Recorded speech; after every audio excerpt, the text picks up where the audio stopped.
Hello, this is Julian with Coffee Reviews, and today we'll be reviewing the Lerida Lot 5 0415 Honey Processed Panama from Big Sur Coffee. And there's the bag right there. And Big Sur, based out of Shanghai, China.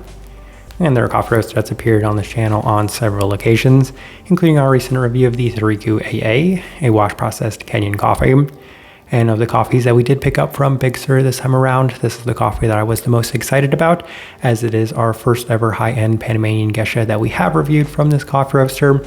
And given that we have had some very nice results from them up to this point, it was definitely going to be interesting to see how this one turned out, as this right here is day 59.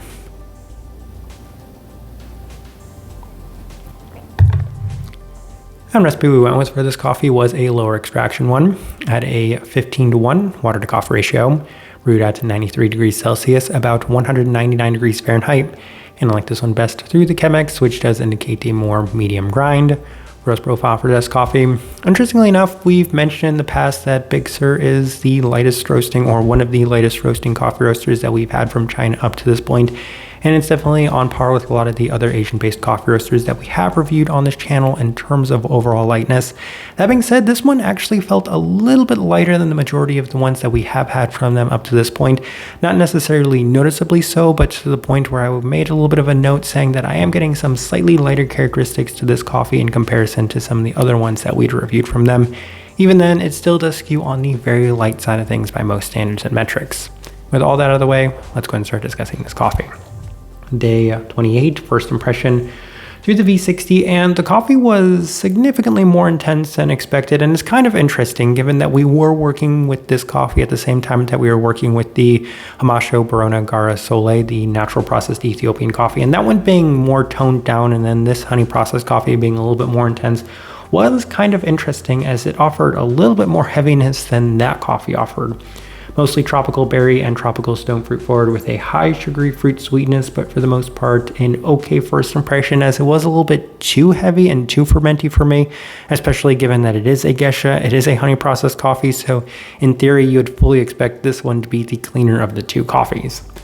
Day 31 through the Chemex, and the coffee is a bit better today, as it feels cleaner and better defined, has much more of a prominent Panamanian geisha citric grain quality to it that is reminiscent of Fruit Loops, but it's also giving slight shades of the El Diviso coffees due to the intensity, and that's where this coffee was kind of strange to me.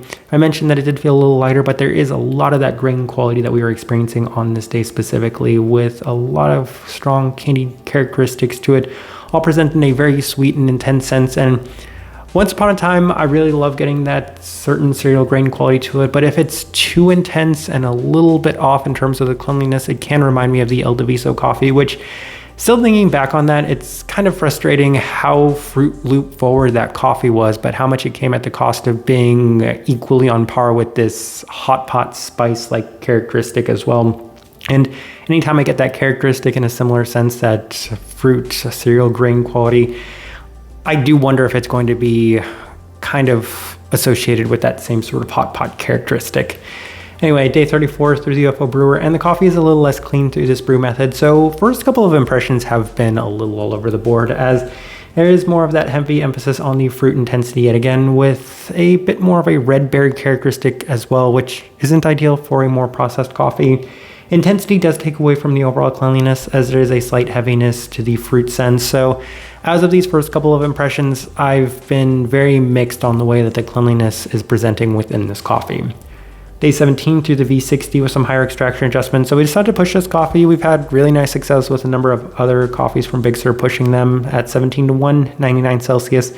And the coffee is still slightly strange, but not quite as impressive, as there's less clarity this time around to the Fruit Loops characteristic, offering more of an herbal and grain tone with a lingering floral and less defined stone fruit finish to it as well. So really didn't enjoy this experience, probably my least favorite experience of this coffee up to this point. And on day 40, we opted for the Chemex with the same adjustments and same results with this one, as it's less defined, more of the herbal tone, as it does have a bit more brightness in comparison to the V60 as well. Coming through much more as the coffee does cool, with a lot of tropical hard candy qualities to it as well. So these first 5 days, I've had one okay day, and then the rest of the days haven't necessarily lived up to the expectations that I did have for this coffee, as the cleanliness hasn't been what I was looking for. Again, honey processed coffee, I could fully expect and hope that minimum it would reach a level 4, but honestly hoping for a level 5 for the cleanliness, and it was nowhere near close to that level 5, and it was still barely able to get to that level 4 if it was even there. On day 43, through the V60 with some lower extraction adjustments, 15-1 and 93 degrees Celsius, and the coffee was a little better. It feels like it might need a lower extraction to allow better structure to it, as it's still slightly heavy for the honey processing that is associated with it, especially given that it's a geisha. Still slightly spiced too, with a heavier tropical hard candy feel, but it's better defined overall, and that in itself was a win. So I did wonder how that would translate with the Chemex, as we opted for the same recipe with that brew method, and it was at its best, offering a cleaner, more fruit forward experience in line with the listed stone fruit qualities and a little less of the heaviness overall. That was the main selling point to me on this coffee. While I was looking through all of their geisha offerings, I said I don't want to roll the dice too much with one of their natural processed geisha coffees. So honey gives us a different processing that we can work with. The stone fruits listed on here are probably what I'm going to be seeking for the most within this coffee, and having that a little bit more pronounced on this day 46 mark was the best I'd experienced. So we decided to continue with that on day 50 through the Chemex with the same lower extraction adjustments, and it's at its best once again, offering a long-lasting fruit finish in a multitude of directions, including the listed nectarine. And given just how much I was able to get that, even if it wasn't necessarily the cleanest, most well-defined stone fruit quality, I was very happy that it was the most abundant quality that I'd experienced. First note we took in that. Lemon candy also presented a slight tart berry quality as well, a bit more of a heavier jasmine florality, and a interesting caramelized sweetness to the finish as well. So depth to this coffee, this is much more what I was expecting from this one, and I think it's closer to what we were supposed to experience from this coffee. All right, so let's go ahead and put up the tasting wheel so you can see what we're getting.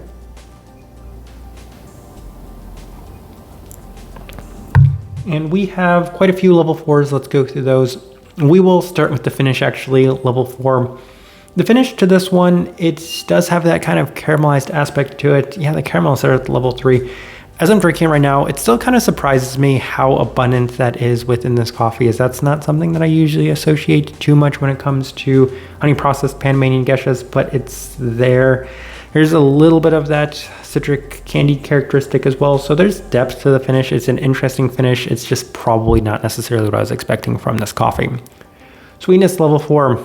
Unsurprisingly, a very sweet coffee that has been very consistent with what we've experienced from Big Sur up to this point, as it has that kind of candied quality to it, that caramelized quality to it, and plenty of fruit sweetness, which is very consistent with what we get from them. So level 4, where we opted to put that. Florality level 4, mentioned there's that heavier jasmine florality, there's that perfumey, heavier jasmine quality characteristic to it. So level 4, where we opted to put that. I think, if anything, I was hoping that it would be a little bit more clean, balanced within the florality too. That's one of my favorite characteristics and qualities of geisha coffee. So mixed on that. Berry fruit level 4.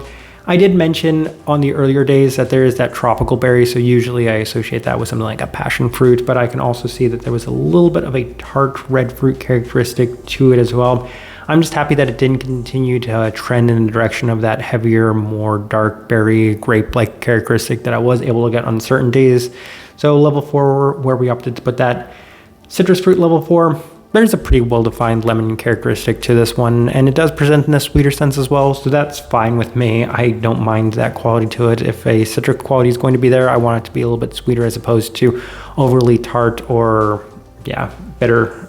Anyway, stone fruit level 4, and I mentioned that one of the big selling points to me on this coffee was the fact that it did have a stone fruit quality to it, and I was really hoping to get that in a much more abundant quality. And the vast majority of the days that I was working with this coffee, I don't think I could have necessarily gotten it there. Maybe on the earlier days if I'm really stretching it with the heavier tropicality that was in this coffee, so a little bit more reminiscent of a mango. But getting a more clean, fresh fruit, stone fruit quality definitely did seem to help my overall impression and experience of this coffee. Level 4, where we opted to put that. And then a couple of level 3s, the acidity level 3, not the brightest coffee. Even when we pushed this coffee, I don't think it was ever intended to be the brightest coffee. And working with this coffee alongside the natural Ethiopia and the Thariku, the Kenyan coffee, it was noticeable just how different the brightness of these 3 coffees were. So this one, least bright of those 3s. Caramel level 3, mentioned that surprising sort of caramelized aspect within the finish to this coffee, especially given I think Big Sur roasts on a lowering. So if this was roasted on a different roasting machine, Probet, Gießen, I can definitely see that. But to me, it's just kind of surprising, one, how sweet their coffees usually are, and two, that I was able to get that caramelized aspect to it. Final thing we're discussing, body level 2. That is maybe one of the few Panamanian Gesha characteristics that I did get from this coffee. It could also be a component of the fact that we brewed it with the Chemex, but this one had a little bit lighter body. Also helps that we were comparing it alongside the natural Ethiopia and the washed Kenya to see that this one had the lightest body of the 3, so level 2 where we opted to put that. Outside of that though, as I'm looking at this tasting wheel, I do think it is a pretty good representation of what I was getting from this coffee. All right, so my overall thoughts and impressions of this coffee. I feel like when it comes to comparing the 3 coffees that we did have from Big Sur, this is the one that had the lowest lows, but at the same time, it had some very nice highs. Those last couple of days that we did brew this coffee, I found to be very enjoyable. And I imagine that if I was able to get that experience throughout the entirety of it, then this would have made for a pretty good experience overall. It would have been on par with the other experiences that we did have this time around from this coffee roaster. But given that it was a little bit more of a struggle than the other coffees were to get a consistently clean experience, whereas the other coffees, even one being a natural and the other being a Kenyan coffee, which historically speaking aren't anywhere near as clean as the experiences that we get from Panamanian Geshas, it just made for this one being a very tricky experience to it. And the highest high I experienced from any of the 3 coffees was the first impression of that Sariku, that wash processed Kenyan coffee, which was wonderfully clean, beautiful, sweet. And while this one did have some really nice cleanliness towards the end, it did have some nice sweetness towards the end. It did have some interesting fruit characteristics towards the end. I just wanted that to be more consistent and more abundant throughout the entirety of it. So given that this one had the highest expectations, it probably was a victim of those really high expectations. Even then, by the end, I thought that this one was solid. It continues to demonstrate that I do have some great experiences with this coffee roaster, as I found consistency in terms of them being very fruit sweet forward and also a little bit on the cleaner side of things. So still a nice coffee at the end of the day, just probably a victim of expectations. Type of person I would suggest this coffee to. It has versatility. As I mentioned, at the higher extraction, it did have a very interesting herbal characteristic to it. At a more medium level, it did have a traditional natural quality to it. And at some lower extraction, it did present in a slightly more soft while still fruit-forward experience. So there's a lot of variety that you can get to working through this coffee, and it gives you an option on how you want to handle that. Outside of primary characteristics, tropical, especially in terms of the stone fruit qualities, especially in terms of the berry fruit qualities, and especially in terms of the citric qualities. So all of the fruit qualities pretty abundant within this one. Pretty sweet, still on the cleaner side of things if you get it at its best. Kind of the best direction I can point somebody towards on this one, and also the best way I can leave this review. If you by chance had an opportunity to try this coffee, I'd love hearing your thoughts and impressions of it as well. If you're enjoying the content, give this video a like, subscribe if you're not already subscribed. This right here has been a review of the Lerida Lot 5 0415 honey processed Panama from Big Sur Coffee. Thank you for watching.